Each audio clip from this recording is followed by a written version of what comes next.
So today's Cardinal lesson, inherited IRAs, and we're really going to be focusing in today on the spouse beneficiary and the decisions that the spouse needs to make right after their spouse just passed away. So this stuff is important. This is becoming an even larger part of our practice, which is beneficiary planning. And I'm going to turn it over to Tom, and I want Tom to share, like, why are we talking about inherited IRAs and spouse beneficiaries today? Yeah, we're doing this video because mistakes are made when money moves. And with IRAs, that happens upon death and going to the beneficiaries. And if you make these mistakes, some of these consequences of the mistakes last the rest of your life. You can't undo them. And so it's very important that you know the rules, you know what your options are, and you make the right choice because again, those consequences can last forever. And so let me bring up the show notes here. You can find these at the link below our video. They're also on our website. We have the board as always, and then we have several different charts here. Before I get into the charts, I will say like I find these very helpful, but I understand how this works. If you read these on your own, it might be kind of confusing. So if you're in here and you have questions, call us and we can sort of walk you through what we're looking at here. But this next page really just lays out the rules that were established in the Secure Act. So back in 2020, beginning of 2020, the Secure Act was passed, and that fundamentally changed how beneficiaries of IRAs happen across the board. And so they really have three different groups that you can be in. We're not going to spend a lot of time here because that's not the focus of the show here. But you have non-designated beneficiaries. That's going to be not people, estates, trusts, things like that, charities. That's under the non-designated beneficiary. So just non-people is a way to think of that. The non-eligible designated beneficiaries. This is a lot of times what people fall underneath. Typically, kids, grandkids, that type of thing would be a non-eligible designated beneficiary. They're subject to the 10-year rule where the account, that IRA has to be emptied 10 years following the year of death of the original owner of the IRA. We have other shows on that. And then you have the eligible designated beneficiary. These are going to be sort of special situations where they can still do the stretch IRA. That's what it used. This used to be what most people inheriting IRAs they were eligible for. Now it's a very sort of select group of people. This is people who are not more than 10 years younger than the person dying. So think of siblings, something like that. Spouses sort of fall under here. And there's some other rules here. So these have different rules than the 10-year rule. Again, I don't want to spend too much time here because that's not the point of today. But these are the different groups that you could fall in under the Secure Act. This next couple pages, again, these are sort of guidelines from the IRS. Some of the laws in the Secure Act were a little bit confusing and unclear. They have provided guidance on how they read those rules. This really summarizes this. Again, I hesitate to say you should go read through these because you're probably not going to understand what most of this is saying. We do, so call us if you under here. But this gives you some it gave us some guidance on how they are interpreting some of these rules here. And then this last chart is really where we're going to spend the bulk of today's video on. This lays out what the different options are for spouses. Again, I find this chart very helpful, but it's because I understand this. I mean, essentially you're looking at, the IRA owner, did they die before or after a certain date? And then based off the age, you have this sort of the y-axis, and you sort of look at what the different options are. Before I don't want to go too far into this chart here. I'm going to turn it back to Hans. We'll go through sort of summarize this for you guys on the board. But like I said, it's sort of if you find this confusing, which most people do, and you have some questions and you are inheriting an IRA, call us and we can help walk you through what options are available to you and which option we would recommend you take because it's not the same for everybody. Okay. So just a quick summary of what Tom just said is this non-designated beneficiary, it's not people. So you couldn't be watching this video if you're a not people, but if your IRA is left to a trust or an estate, um, there's difficult tax ramifications of that. We're just going to leave it at that. And then if you're a beneficiary of an IRA, you're really going to fall into one of two categories. And most people fall under the 10-year rule. And that means it all needs to be distributed by the end of the 10th year. The whole IRA needs to be emptied and the tax paid. And then if you fall into the second category, you can still do the old stretch thing, but it's pretty strict rules of who follows in there.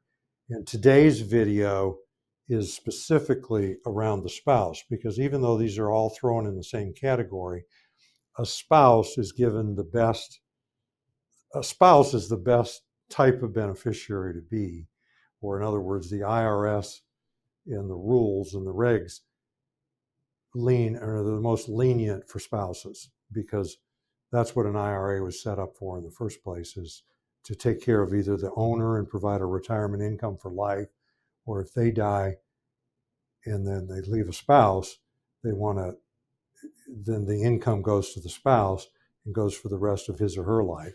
So let's talk about spouse beneficiaries.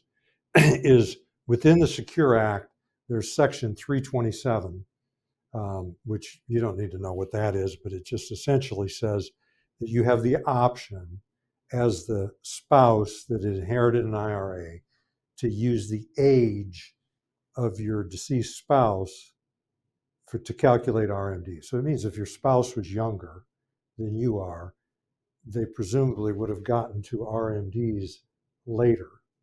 Or if they're already at RMDs and then they passed away and you're older, you may want to continue to use their age. And you have the option to do that on an inherited IRA under Section 327. If there's a difference in age of the spouses, that's where it's really relevant of what you want to do. Because a spouse has really two options. Are they going to leave it as an inherited IRA, or are they just simply going to roll it over and treat it as their own IRA? And then they can mix them all together. This is the simpler option. But if you're older than your spouse who just passed away, then you may want to think about something different. We're going to get into some examples in a sec. So the difference in ages of the spouses. And then what really is just kind of hiding right down here is what we do when we're helping people with this. Recently widowed or widower, a recent widow or widower, and we're sitting here handling the money and we're setting up this thing, is we really need to look at the income needs of the surviving spouse. Because if their income needs are high and we're going to be pulling money out of this to live for the rest of his or her life, then the whole issues of RMDs is not that big of a deal, because we're going to be taking more out right away anyhow. So that's the thing. Or is this spouse somebody that has plenty of money on their own? They have their own IRA, maybe they're still working, or they have their own pension, they're getting an inherited pension, and they don't really have a need for this money. Well, then they may want to do certain things around the RMDs of delaying them as long as they can and then having them be as small as they possibly can once they start, because they're in a good tax situation. And we can manage it any which way, but what I want people to get from this is the best rules apply to the spouse beneficiary. And those rules take you all over the place. And, we're going to really have to get to the heart of the matter and figure out what the needs are of the person and the tax situation of the person to help them make these decisions. Now, we got a couple examples to go over that illustrate this. The first one, Mary is 56, Joe is 74, Joe dies, and what Mary is most likely going to do is she's going to leave it as an inherited IRA, because distributions before age 59 and a half don't involve a 10% penalty. If she rolled this over into her own IRA, which she may want to do if she has no real need for any money or she doesn't foresee it.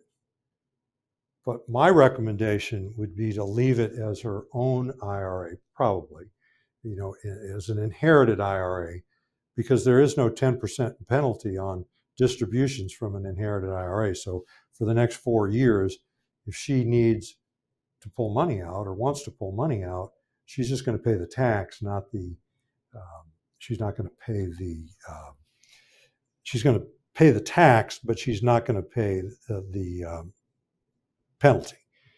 Now, the second point that we've got here is Section 327, Mary's age for RMDs.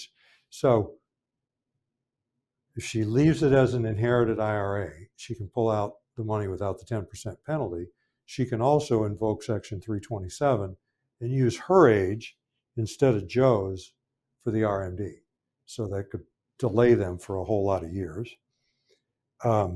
Mary might treat as her own IRA starting at age 60. So she might, at age 60, turn it over into her own IRA, and then she could do Roth conversions. There's a lot of reasons to do that. So we want to go over that example. The next example is Thomas, who's 67, and Hillary, who's 72. Thomas dies, and Hillary is going to leave it as an inherited IRA because she's older, closer to minimum distributions, and she's going to invoke Section 327.